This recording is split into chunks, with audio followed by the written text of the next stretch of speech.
Assalomu alaykum, hurmatli stomatologlar, barchanglarga yangi yillaringlar bilan.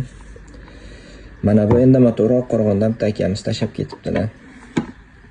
Aka, bu qo'limdan tushib ketdi, shundan beri yaxshi ishlamayapti. Fayl aylantirmayapti yoki aylansa ham to'xtab qo'yapti dedilar. Men buni ochib ko'rdim. Endi motor juda zo'r ishlangan. Haqiqatda bunga gap yo'q.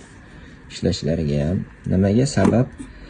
Bu bitta reduktor endi motori bu qismida va motorni o'zini alohida reduktori bor ekan. Bu nimaga?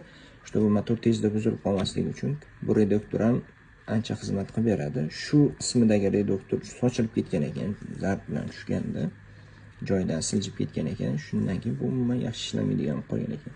Buni ochib, yana joy-joyiga mayda detallarini qaytadan taxlab yig'ib berdik.